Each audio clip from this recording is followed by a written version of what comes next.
David's voice cut through the quiet of my own living room like a knife. He told me coldly, without a hint of compassion, that I was being moved to a nursing home. It wasn't a request or a suggestion. It was a command. "It's best this way, Harold," he said, as if deciding on the weather, indifferent to the world he was fracturing. The word "everyone" echoed in his justification, though the unspoken message was clear. This was about seizing control of what I had built. My face betrayed nothing, but inside a storm roiled. I wanted to speak, to argue, but the chill in his eyes froze my voice. David, the man I had welcomed into our family, who married my daughter and promised loyalty, was now the harbinger of my humiliation. His contempt was as tangible as the weight pressing down on my chest. He spoke with the arrogance of someone convinced that wealth owed him without effort, that my years of sacrifice were nothing more than stepping stones for his greed. The house, my sanctuary, the place I labored over for decades, was slipping from beneath me. Every creak of the floor, every worn corner held memories.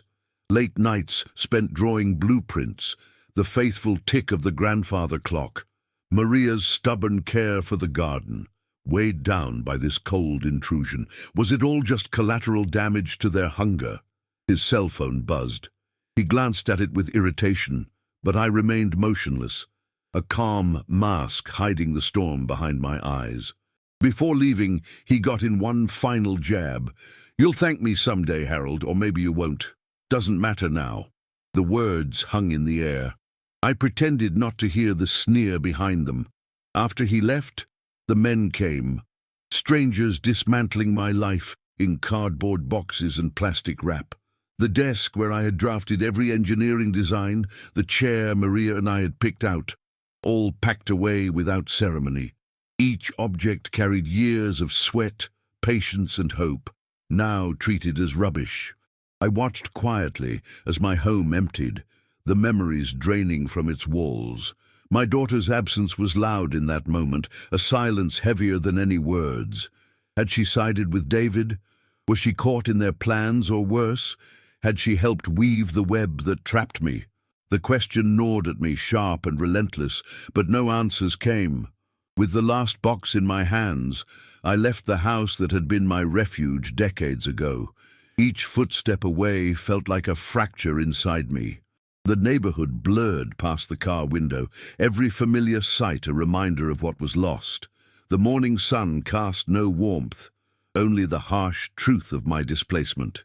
Now, confined in a sterile nursing home room, with walls too white and cold, I felt swallowed by the emptiness of it all. The fluorescent light buzzed above as if mocking my solitude. But beneath the crushing weight of humiliation, a quiet fire sparked. This was not just a forced eviction. It was a declaration of war, masked as care. They believed me broken, subdued. But my mind, sharpened by decades of engineering and careful planning, began turning. Betrayal had carved out room for something new, an unyielding resolve. I swallowed the bitter taste of disgrace, but in the silence that followed, I made a vow. Justice would come. Not through violence, but through patience and precision. No arrogance would go unpunished. The reckoning would start here, in the quiet corners of this sterile room, where broken things are sometimes rebuilt stronger than ever before. The silence in this room weighed differently on me than the quiet I once knew. It was colder, deeper, stifling in a way that pressed into my thoughts. The faint hum of machines mingled with the distant echoes of footsteps and muted voices, but none of it could drown the memories flooding my mind. In this sterile room, stripped of warmth and familiarity, I was left alone with the past, a past that now felt both precious and painful. My mind unwound, threading back through the years where every moment of my life seemed to stretch towards this painful crossroads. I remembered the long hours spent hunched over drafting tables, the delicate balance of numbers and lines that had defined my career as an engineer. It wasn't just a profession. It was a way of thinking, a discipline that demanded patience, foresight, and precision. Those qualities had shaped how I lived and loved, how I built not just machines, but a future for my family. Every sacrifice I made was calculated and intentional. I had denied myself countless comforts to pay for my daughter's education, laboring late into the night to build a financial foundation sturdy enough to support her dreams. I recalled the day I signed the papers for the house, the culmination of years of work, marked by exhaustion but filled with quiet pride. That house was not merely shelter, it was hope, a fortress where memories would be forged and promises kept. Yet now those very walls, solid and steady for so long, had become lines drawn in a battleground I never wished to fight. The home I nurtured was now a trophy to be claimed by greed.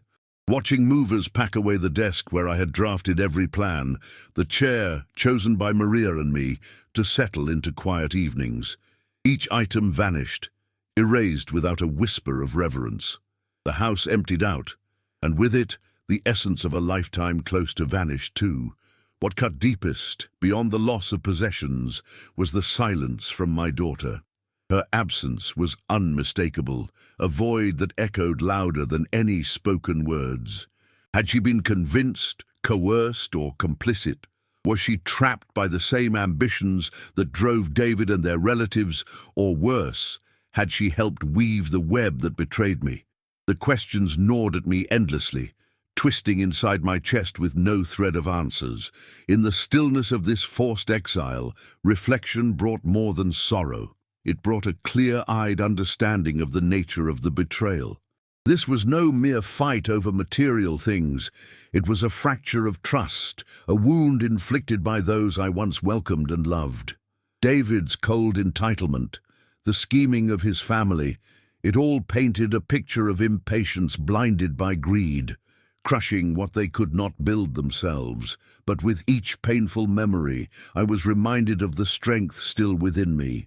A lifetime shaping ideas, solving problems, and managing complexities had left me armed with patience, strategic thinking, and clarity. I was not some broken old man.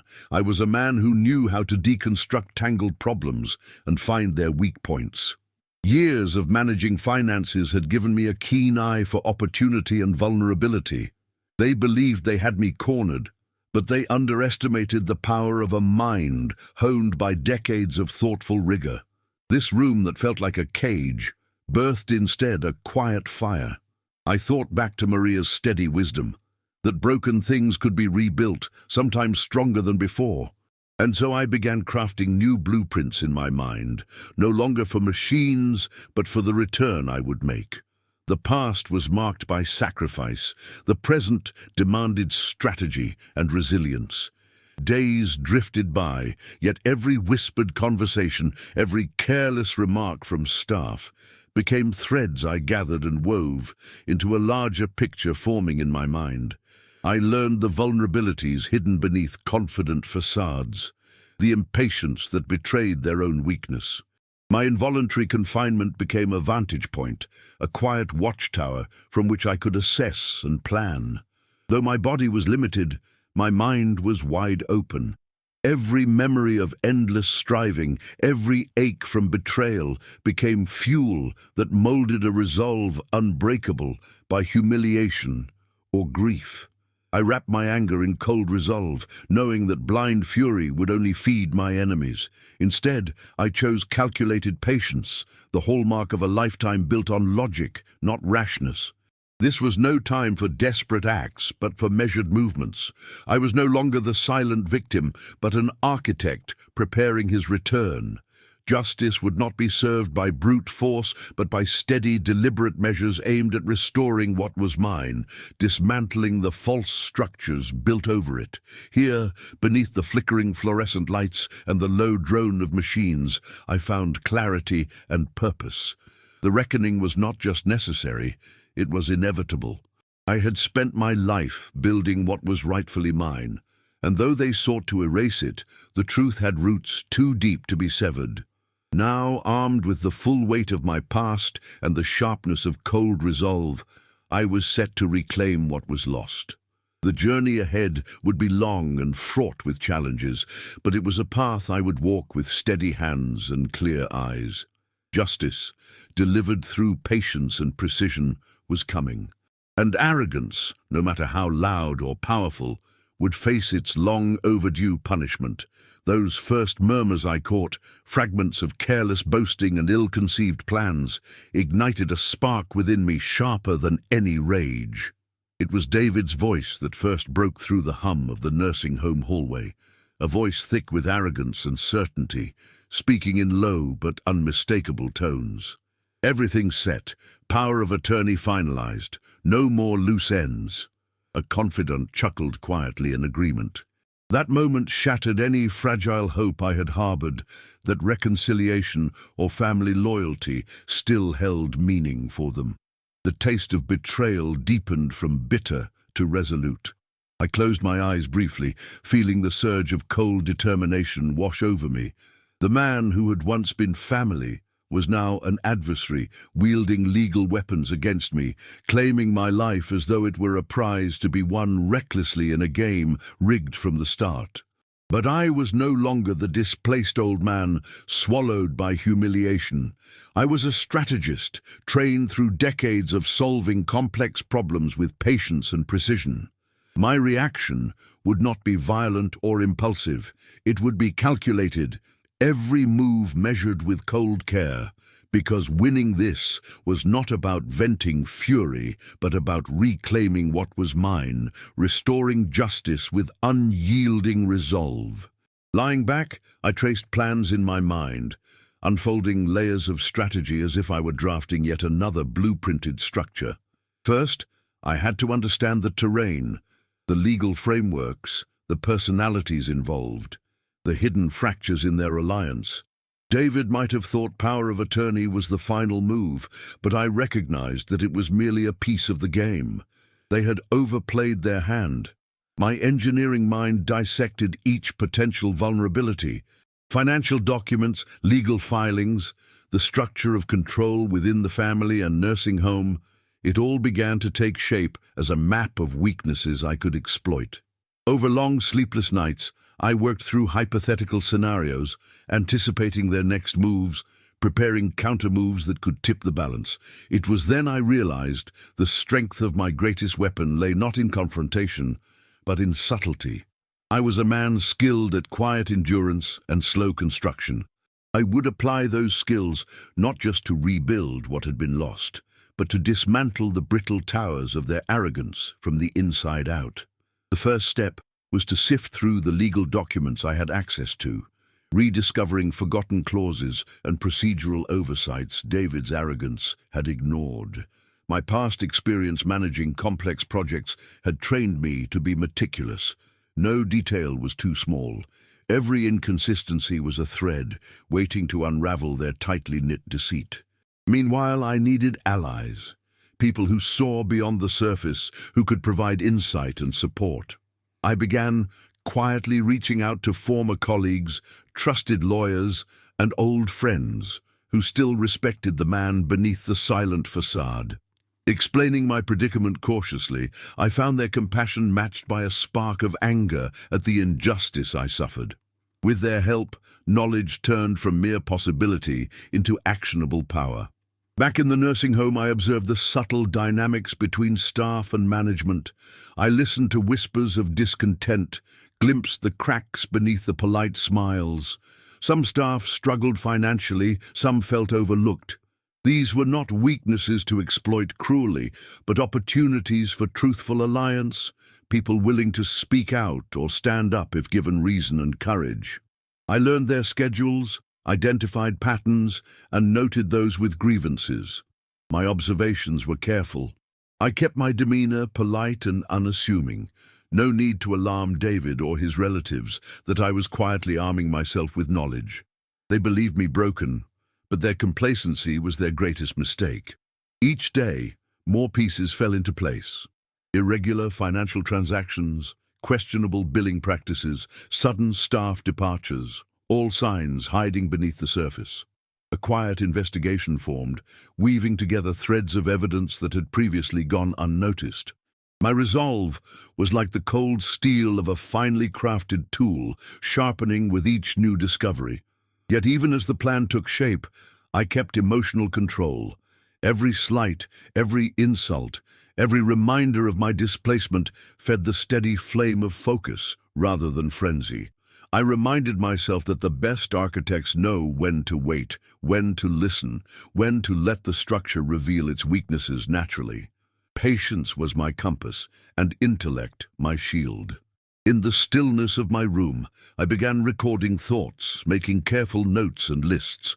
These were not acts of despair, but the first sketches of retribution.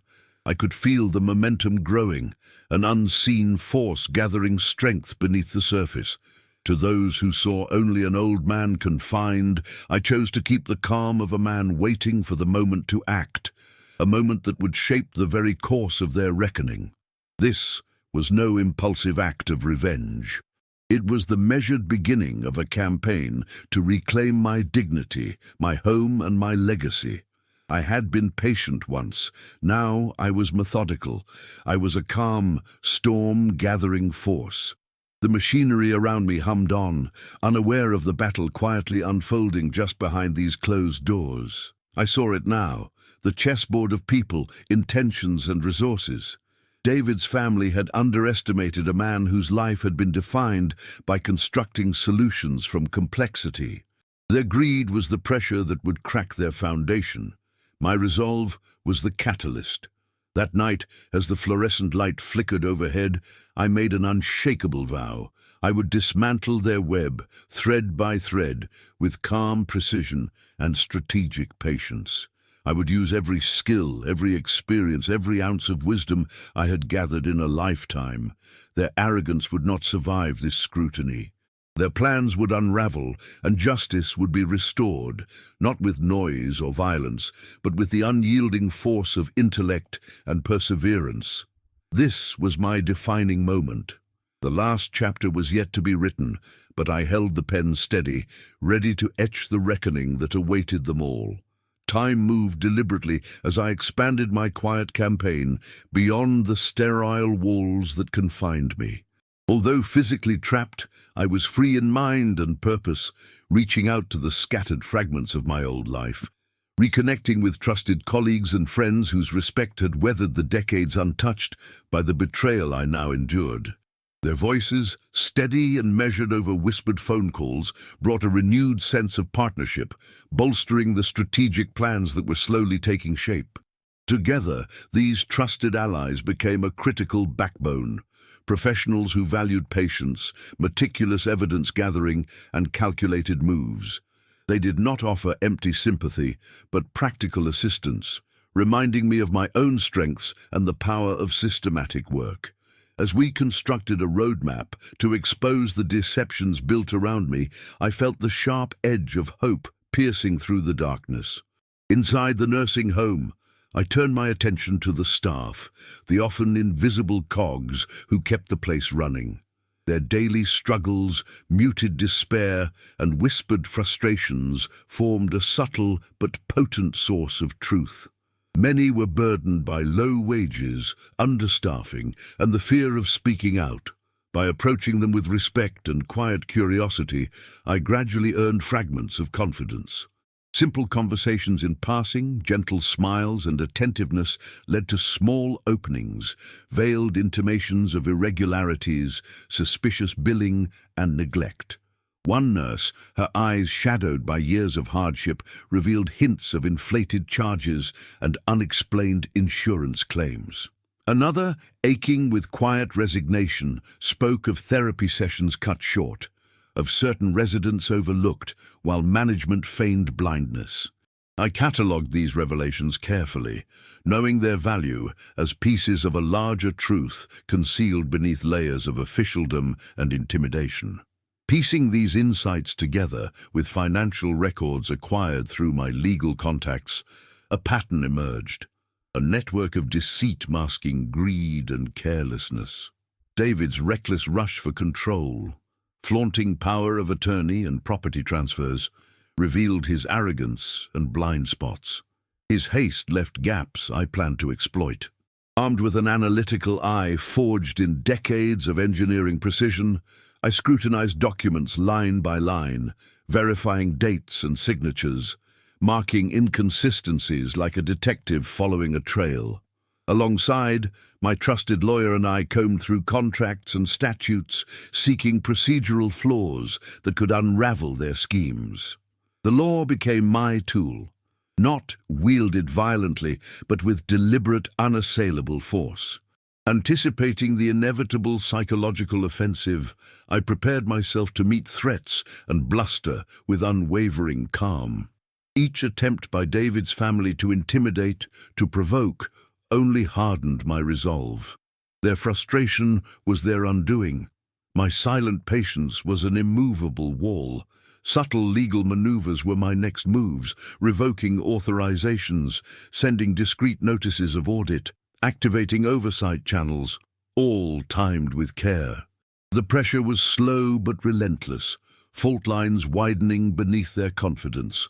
Financial strains began gnawing at their control, visible only through faltering communications and disarray. Nurturing trust among staff deepened as I encouraged acts of quiet courage.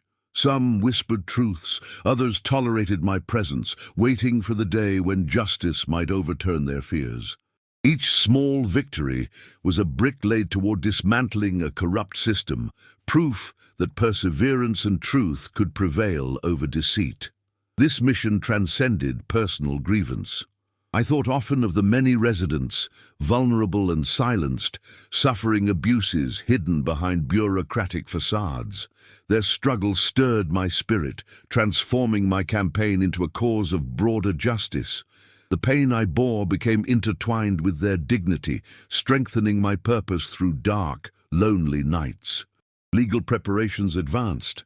My attorney and I drafted motions, subpoenas, and formal complaints poised to expose David's betrayal and institutional corruption. Lawsuits alleging fraud, neglect, and abuse formed the legal backbone of what would become a decisive confrontation. The courtroom loomed as the arena where hidden truths would be laid bare and justice meted with precision. Appearance mattered. I guarded my composure, for projecting weakness would embolden my adversaries. Steady and measured in speech and gesture, I conveyed strength born not of force, but of unshakable certainty. Each meeting, each conversation, each letter was calibrated for maximum effect and minimal exposure. The nursing home, with its humming machines and quiet routine, became my observatory. I studied behaviors, noting cracks in the facade of authority. David's impatience, his family's greed, revealed their own fatal flaws. What they saw as strength was their undoing. Emotional resilience was vital. Humiliation and betrayal remained shadows, but I refused to succumb. Instead, I used pain as armor, a reminder of every sacrifice made for those I loved. Unexpected kindness offered light, a nurse's extra blanket, a smile recalling past stories, a legal colleague's reassurance, small comforts that rekindled my spirit. Above all, I envisioned restoration, not just reclaiming stolen property, but rebuilding broken trust and dignity. Every verified irregularity, every documented detail became a cornerstone for justice's foundation. Weeks rolled on, gears turning slowly but inexorably. David's family grew restless, anger and desperation mounting in futile attempts to unsettle me. Their short tempers clashed with my impenetrable calm, exposing futility. I remained deliberate, unyielding. Where they rushed, I advanced steadily, an architect of my own fate, ensuring every move was precise. This was a battle of intellect and endurance.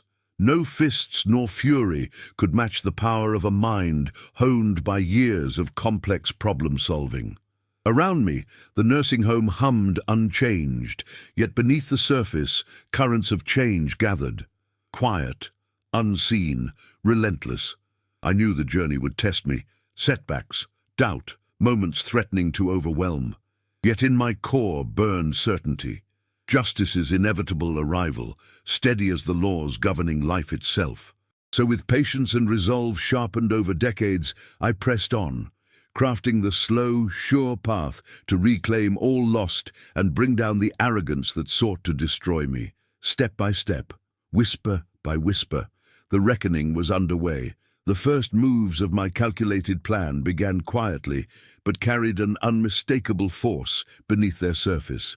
I started by cutting off the digital authorizations David and his family had shamelessly used to redirect funds and seize control of my finances.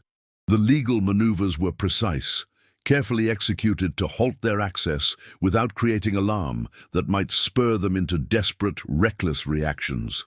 Backed by meticulous paperwork and formal notices sent through trusted banks and institutions, my once invisible hand began reaching out to take back control. Those subtle, quiet alterations rippled outward, unseen by most, but devastating to those who thought they held every card. Payments that once coursed freely into their pockets slowed to a crawl and then stopped altogether. At first, David and his relatives shrugged off the delays, confident that their influence was unassailable. They believed I was broken, sidelined permanently. But as days turned into weeks, patterns emerged. Suspicious pauses, failed transactions. They began to feel the barricade tightening around them. Within the walls of the nursing home, my connections with staff deepened. I had earned allies among those familiar with the place's unspoken realities, workers trapped by meager wages, torn between conscience and fear of retaliation.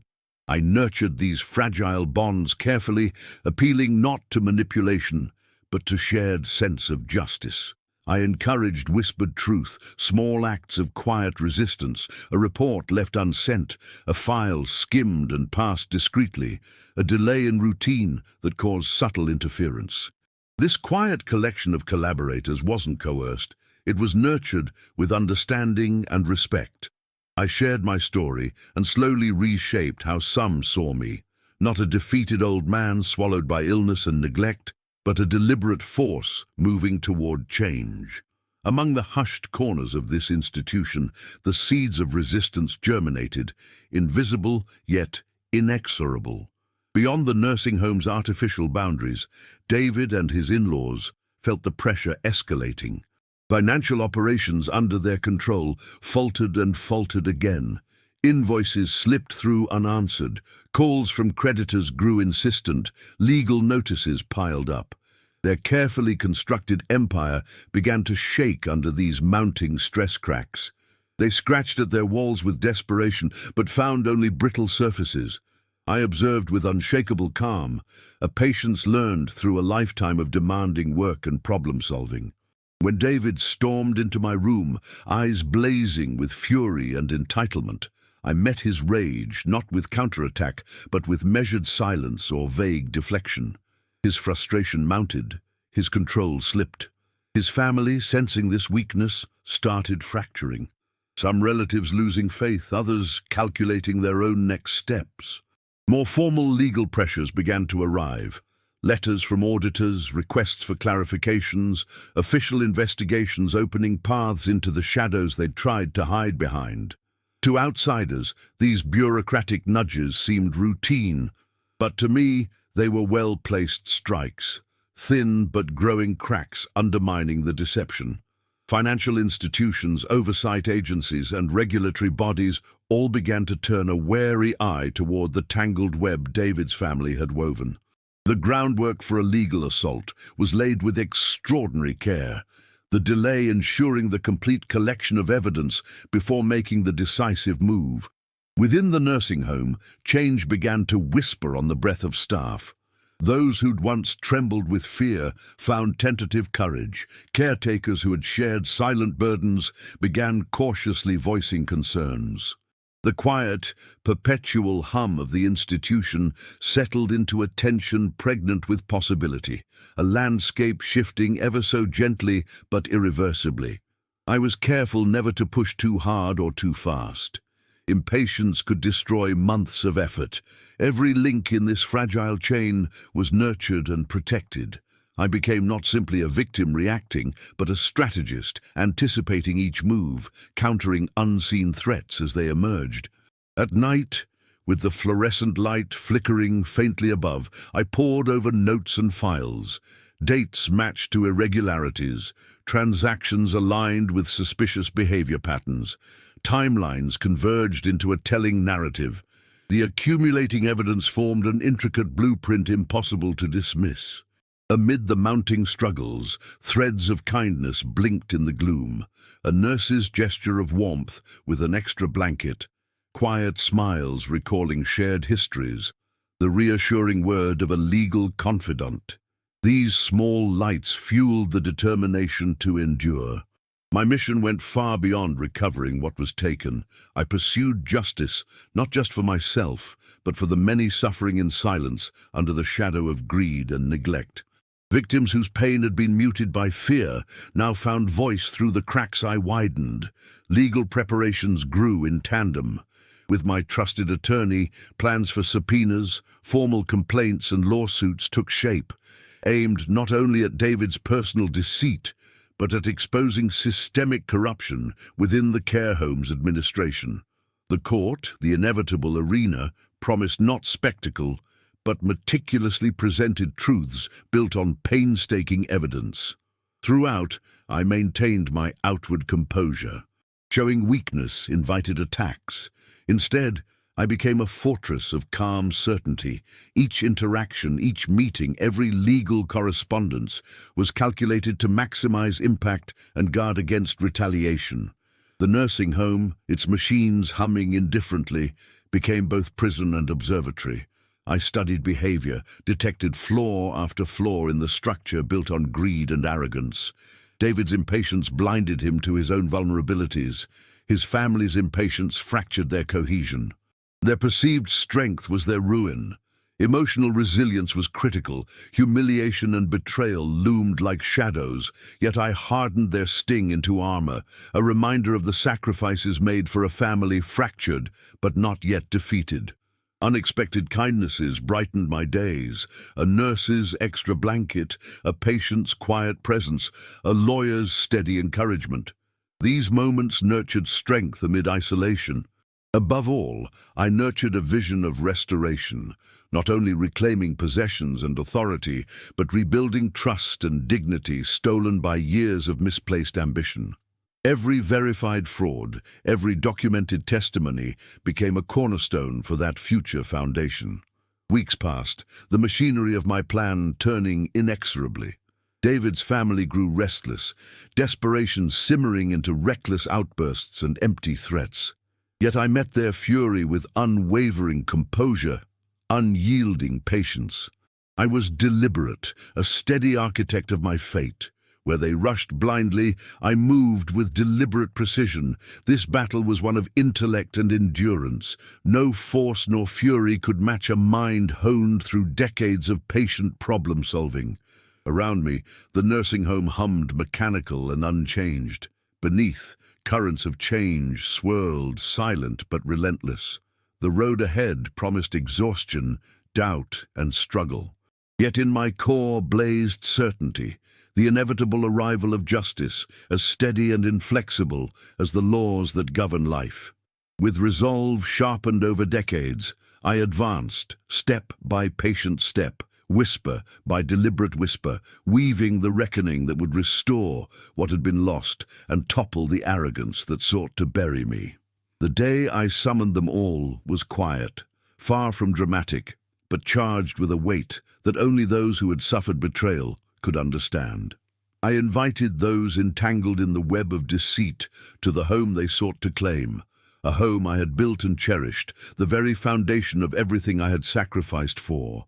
It was more than a setting, it was a testament, a living archive of years of love, sacrifice, and trust.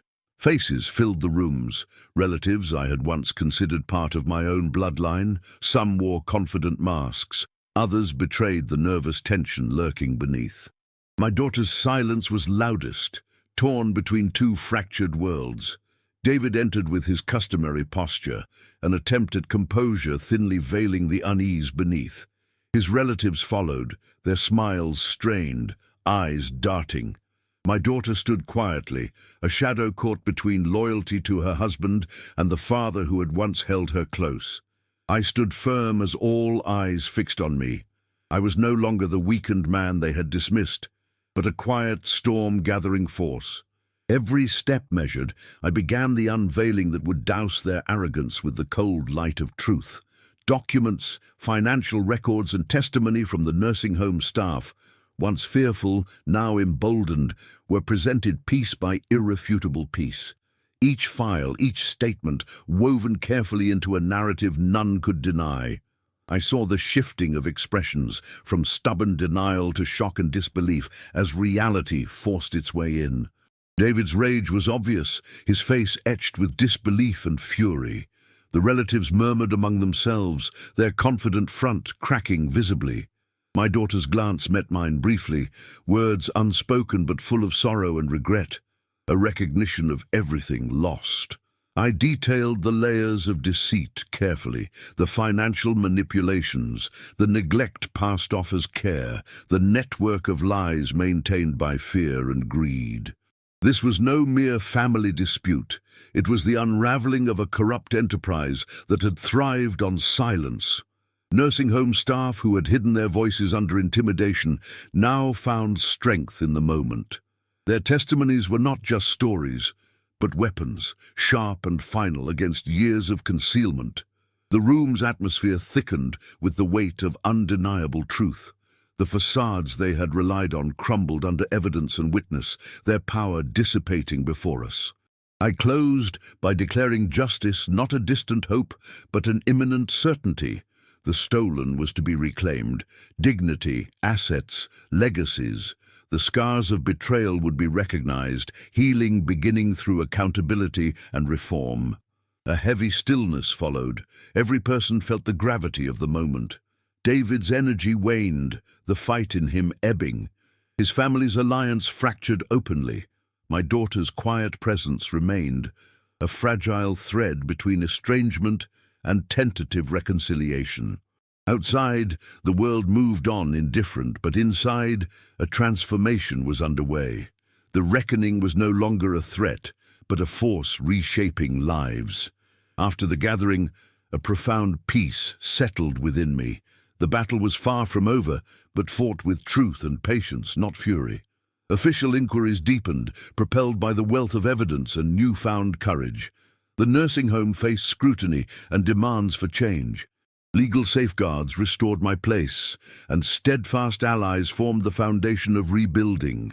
Though victory was tempered by the scars left behind, a dignified calm replaced despair. Justice was reclaimed as a testament to a lifetime of endurance and sacrifice. The scandal sparked reforms beyond my story, protecting others caught in similar webs of abuse. In solitude, I reflected on sacrifices, years of labor and love invested in my daughter's future, and the home nearly lost. I understood fully now. I had given my all once before. Though betrayal had nearly broken me, I emerged unbroken, proof of resilience, strength carved from quiet resolve. To those who might imagine I would yield again, I offer this. Betrayal's cost is paid fully, and I am no longer a man to pay it without a reckoning. My story was not of vengeance but justice, reclaimed steadily, assuredly, with the enduring power of truth and unwavering patience. In the stillness of my reclaimed home, every creak of the floor and whisper of the wind through the old windows carried with it the weight of what had been endured and what was yet to come. This was no longer merely a structure of wood and brick, but a monument to resilience, a sanctuary born from years of sacrifice and determination. Each room held shadows and light, memories both tender and harsh, shaped by decades spent nurturing a family and preserving a legacy. The quiet victories that filled these walls were layered with hard-earned peace. Legal protections, once a distant hope, now stood firm, like pillars that could not be shaken. Allies who had stood steadfast drew near, their loyalty a balm to wounds that ran deeper than flesh. My daughter's return, hesitant yet sincere, was a fragile bridge over the chasm that had opened between us. In her presence, I glimpsed the possibility of healing, not just for us, but for a family fractured by greed and betrayal. Though the house bore traces of its trials, it breathed hope. It whispered reminders of the dreams that had been pursued and the future still within reach. This place, this reclaimed space, was both a victory and a testament to the endurance forged through hardship. The impact of exposing the abuses extended well beyond my personal struggle. The scandal that erupted from the evidence I gathered ignited change far beyond my own story. Nursing homes like the one that had become my prison faced unprecedented scrutiny and reform. Policies were rewritten, oversight intensified, and protections strengthened to shield those who had suffered in silence for too long. My fight became a beacon for others, a reminder that injustice, no matter how deeply entrenched, could be challenged and overcome. In the quiet moments, I found myself reflecting on the years that led me here, the long nights sacrificing for my daughter's education, the careful balancing of bills and dreams, the silent hope that her future would be brighter than my own. These memories no longer stung with bitterness. They resonated as the foundation of my strength. I had given everything once, and in doing so, I had built not just a home, but a resolve unbreakable by betrayal or sorrow. I came to understand that the cost of betrayal is never paid once or lightly. It echoes, demanding vigilance and, when necessary, a reckoning. I am no longer a man who can be broken or discarded without consequence. Through pain and patience, I have forged a strength as enduring as the home I reclaimed, quiet but unyielding. To those who would think I might break again, who believe I would bow to injustice a second time, I offer this clear warning. The price of betrayal is paid in full, and I carry its weight with unshakable resolve. The reckoning I once whispered is now a steady, unwavering force ready to confront any who threaten what is mine. My story is not one of vengeance fueled by fury, but of justice restored through steadfast patience and unyielding truth. It is the narrative of a man who, when faced with profound loss and betrayal, chose to rise, to reclaim not just possessions or status, but dignity and peace. I stand as proof that resilience requires more than courage. It demands the quiet strength to endure, to plan, to wait, and to act with unerring purpose.